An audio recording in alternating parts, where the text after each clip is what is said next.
Halo anak-anak kami, bertemu kembali dengan Pak EF dalam pembelajaran IPA terpadu kelas 9. Kali ini kita akan membahas tentang sistem perkembangbiakan pada tumbuhan.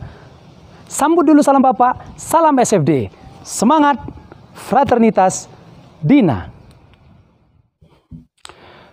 Baiklah anak-anak kami, setiap harinya ada banyak sekali tumbuhan yang dipergunakan untuk keperluan manusia. Ada sayur-mayur, ada buah-buahan, semuanya itu kita perlukan di dalam kehidupan kita. Nah, bagaimana sayur-mayur tersebut dapat dihasilkan begitu banyak dan buah-buahan dihasilkan begitu banyak setiap harinya? Tentunya itu semua hasil dari proses perkembangbiakan pada tumbuhan. Pada pertemuan kali ini kita akan membahas tentang sistem perkembangbiakan pada tumbuhan. Nah, untuk itu anak-anakku sekalian, mari kita perhatikan tujuan pembelajaran berikut ini.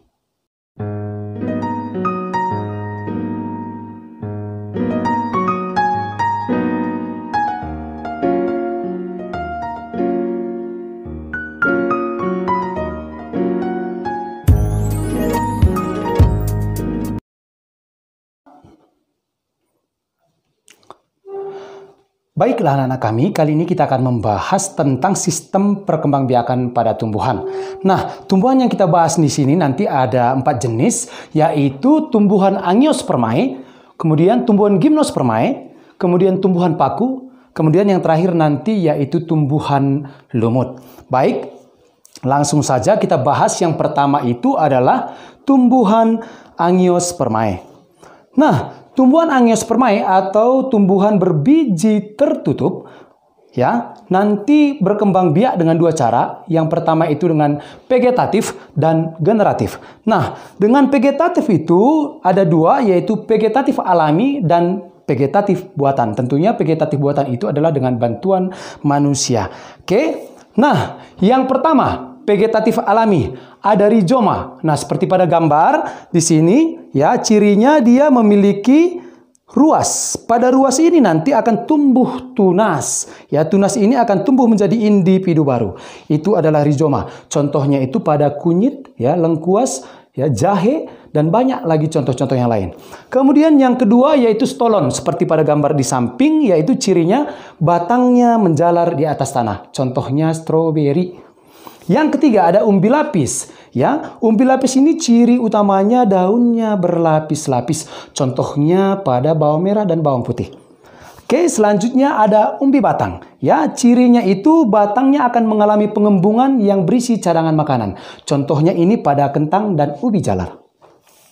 Nah, selanjutnya ada tunas adventif. Ya, ciri utama dari tunas adventif akan tumbuh tunas-tunas kecil pada ujung daun. Ya, ini biasanya kita jumpai pada cocor bebek. Oke, selanjutnya tunas. Ya, tunas ini ciri utamanya dia akan tumbuh dari bagian tubuh induknya yang akan muncul dari dalam tanah. Ini contohnya misalnya bambu, kemudian pisang. Oke, selanjutnya ada vegetatif buatan. Seperti yang Bapak katakan tadi, vegetatif buatan ini tentunya dibantu oleh manusia. Oke, yang pertama itu ada cangkok. Nah, seperti pada gambar ya. Nanti pada cangkok ini sifat tumbuhan yang dihasilkan ini sama dengan induknya. Kemudian keunggulannya dia cepat berbuah. Kelemahannya perakarannya tidak kuat. Nah, cangkok ini dapat kita lakukan pada pohon mangga, kemudian pohon jambu, terutama batang yang memiliki kambium, ya, itu dapat kita lakukan pencangkokan. Kemudian yang kedua ya, seperti pada gambar merunduk ya.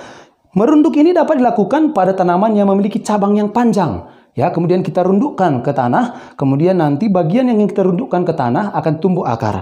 Nah, ini dapat kita lakukan pada bunga almanda, ya. Oke, selanjutnya ada setek, ya. Ada setek, yaitu memotong bagian tanaman dan ditanam untuk mendapat individu baru. Ini sangat sering kita lakukan, baik di rumah juga ya. Oke, ini biasanya kita lakukan juga pada bunga ya, terutama bunga mawar. Kemudian ada banyak lagi, terutama setek batang singkong ya. Oke, ini adalah setek. Kemudian ada menyambung. Ya, menyambung ini adalah memotong bagian batang dan disambungkan ke batang tanaman lain yang sejenis namun beda sifat. Ya, ini contohnya dapat dilakukan pada batang kopi, kemudian bunga mawar, dan banyak lagi. Ya, Oke, selanjutnya ada menempel atau okulasi. Nah, bagaimana itu? Yaitu menempelkan mata tunas yang kita ambil dari batang yang lain, kemudian kita tempelkan pada batang tanaman yang sejenis.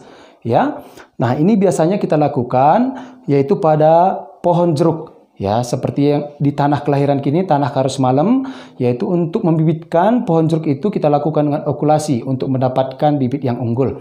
Oke. Nah, itulah tadi materi tentang sistem perkembangbiakan pada tumbuhan Angiospermae secara vegetatif. Nah, selain dari secara vegetatif, nanti ada juga perkembangbiakan tumbuhan Angiospermae secara generatif, namun nanti ada di video berikutnya. Nah, baik, salam dari Bapak. Terima kasih. Demikianlah pembelajaran kita tentang sistem reproduksi secara vegetatif pada tumbuhan Angiospermae. Terima kasih. Salam SFD.